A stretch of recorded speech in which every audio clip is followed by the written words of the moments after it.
Good day, I'm Ayana Cludininunag, and for today I will be answering some questions para sa independent study learning namin. So, first question, what were your expectations before your first dance fitness class?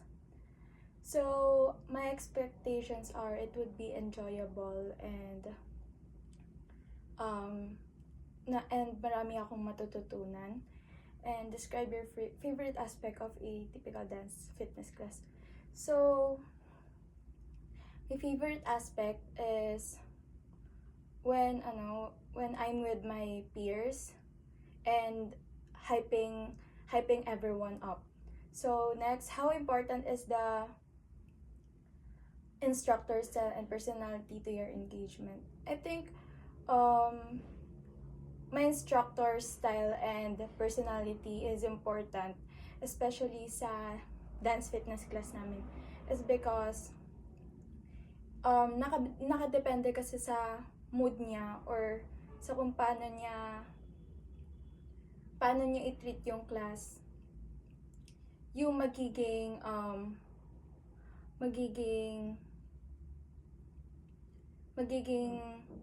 response sa kanya ng students niya. So, for example, if syempre lively siya magturo and ganun din yung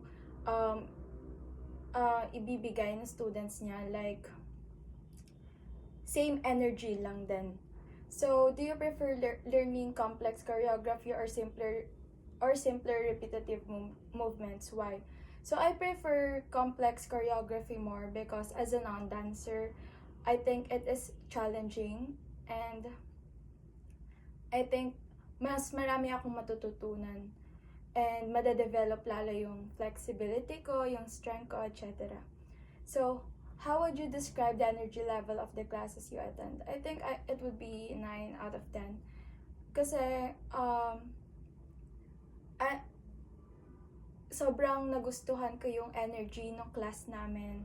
However, parang hindi pa rin may iwasan sa ibang students that hindi ganun nagpa-participate. So, yun lang naman yung napansin ko. And next, have you noticed any improvements in your physical fitness since starting dance fitness? For example, endurance, strength, flexibility. Sa tingin ko, meron naman akong improvements, especially in my physical fitness na flexibility and endurance. Do you feel more confident in your dance abilities now compared to when you started?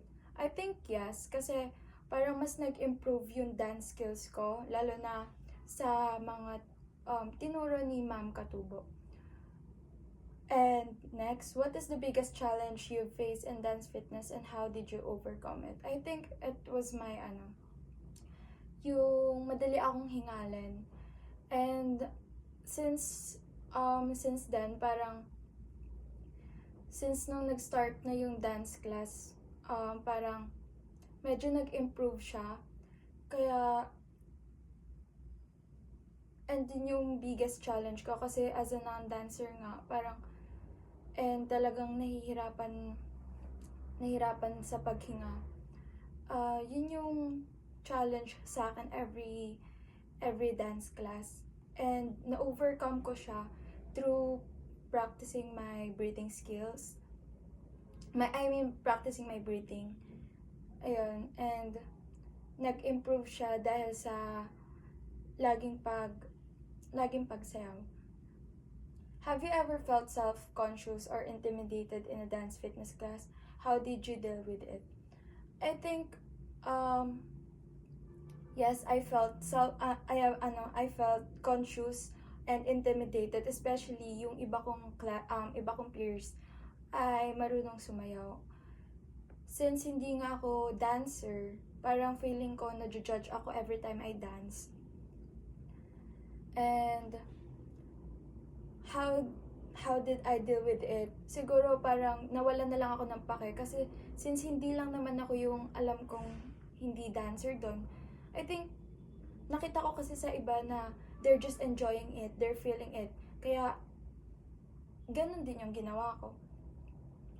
So, what motivates you to keep attending classes regularly? So, what motivates me is Ma'am Katubos teaching. So, tsaka yung ano niya, yung pagturo niya and yung energy na binibigay niya, yung pinapakita niya sa amin, yun yung nakaka-motivate kasi every time na pumapasok ako, may energy siya and dun din ako na-energize. So, how has dance fitness impacted your mental and emotional well-being? So, every time na nasa dance class ako, parang mas kumakalma yung utak ko and wala akong masyadong naiisip kasi nakafocus din ako dun sa class. Kaya parang meron lang ako laging positive mindset. So, would you recommend dance fitness to others? Why or why not? I would definitely recommend it like 100% kasi sa dance fitness class namin, dami ko rin natutunan. Maging patient, maging maging masunurin. Kasi kung di mo susundan yung tinuturo, talagang hindi mo matututunan yung isang bagay. And yung patience lang na hindi porket tinuro sa'yo agad-agad mo matututunan yun. And yun yung na-realize ko as a non-dancer. Dapat talagang practice yun. Kasi practice makes perfect. So, that's all. Thank you po.